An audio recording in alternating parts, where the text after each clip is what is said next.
Hello and welcome to Tulsa Beacon Weekend. I'm your host, Charley Biggs, publisher of the Tulsa Beacon newspaper. That's Tulsa's family newspaper. And joining us in studio is David Brumbaugh, who is a candidate for district. What district is that, David? 76. 76 in Broken Arrow. David, it's great to have you on the show. Well, it's great to be here, Charlie. Well, there may be some people out there listening to this that have no idea who you are. Can you kind of give us a little background? Well, of course, my name's David Brumbaugh, and I'm running for state representative in District 76 in Broken Arrow. I'm a husband and father of two wonderful little girls, Abigail and Hannah, and a wonderful wife, Shelley.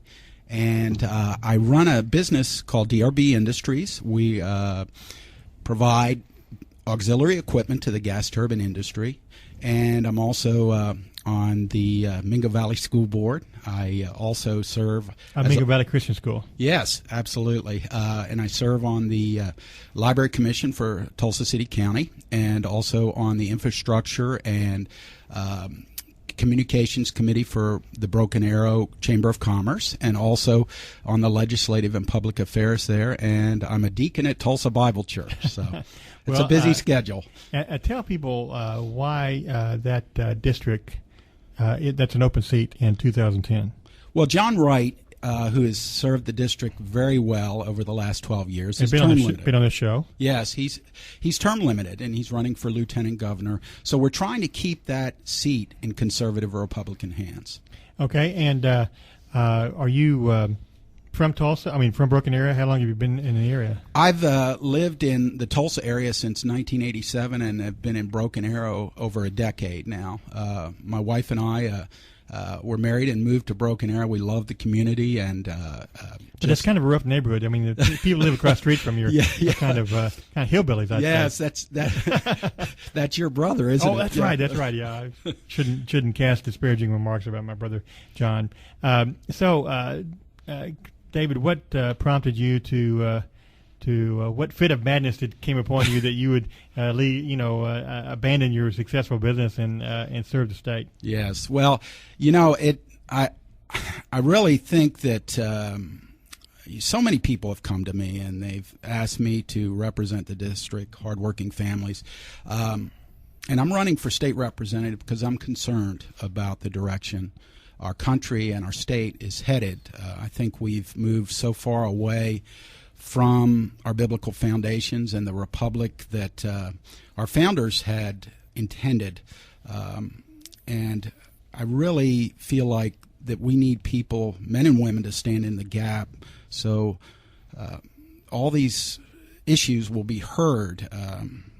The great statesman Edmund Burke said, all it takes for tyranny to succeed is for good men to do nothing. So, well, John Wright has been over and over again has been judged to be one of the most conservative legislators in the state of Oklahoma, and plus he's outspoken in his Christian belief, which the district that you want to represent is very conservative. I think it's probably registration is mostly Republican. Absolutely. And I think there's a heavy Christian influence out there. Is that a right assessment?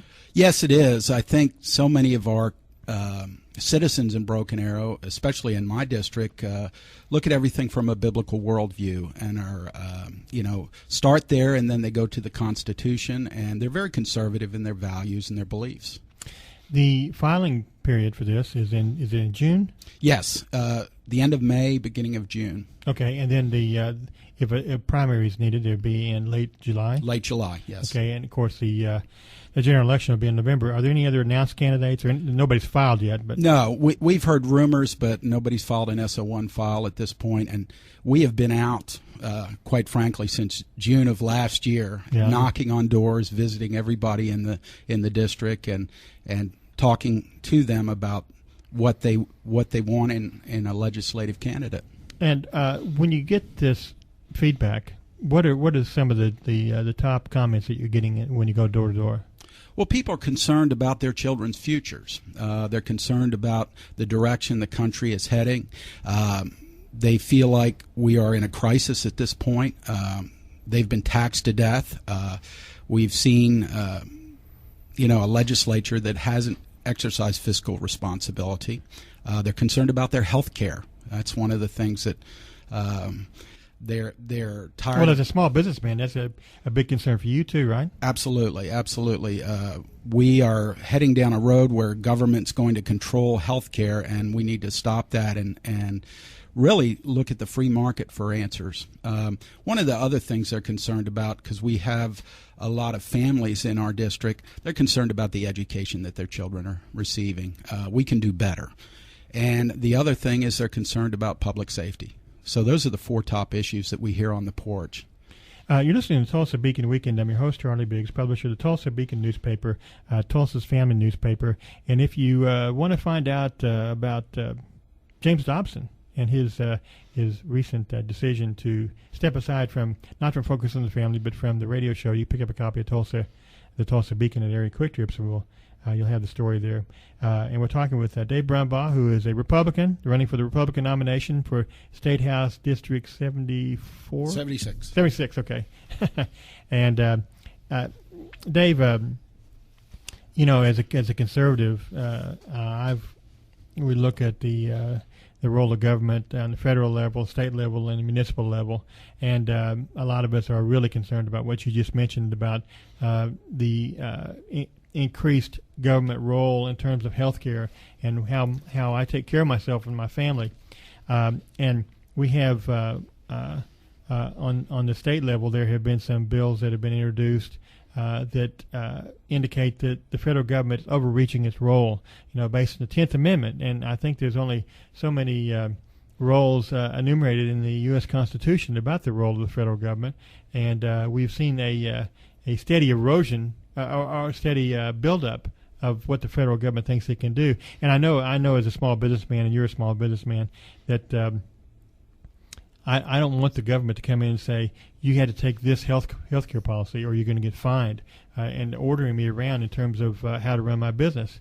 And a lot of people feel like maybe state government is the only place that we have to erect a firewall there and say, look, we're not going to take this. You know, you can push everybody around, but we're not going to push Oklahoma around. You think that sentiment's out there? Yes, I do. I really think people are starting to. The great thing about going door to door is you get to talk to people, and they're really getting into their Constitution. They're starting to read it, and that's a good forbid, thing. Yeah. That's a good thing, and they're looking to the 10th Amendment, and we really have to draw a line in the sand. We have to tell the federal government that this is not part of your enumerated powers. We need to find, and I know there's a lot of bills in the Senate, JR 58, 59, 69 have gained some consent there, but we're looking for constitutional ways so government cannot get into healthcare mandates or plans in individual Oklahomans' lives. We need to opt out of that. And the answer, really, Charlie, is free market healthcare. Free market will give you a choice of doctors. It reduces your cost. You have tort reform, which really needs to take place. I know we've done some things here in Oklahoma. Dan Sullivan has worked on that. Right. But we need to even go farther than we do, because studies show we would eliminate almost 50% of our health insurance costs just by implementing comprehensive tort reform. And we've seen what has happened in Texas. I mean, it's just an incredible success down there. And, of course, medical malpractice. We need to limit the amount of damages. The average jury award now is $4.7 million. I mean, this is unsustainable. And also the fact that doctors are having to perform defensive tests that are unnecessary, and that's adding to the cost of health care. Yeah, you're exactly right. And if you look at what happened in Texas, they have a 70% reduction in lawsuits filed against state hospitals because of what they've done.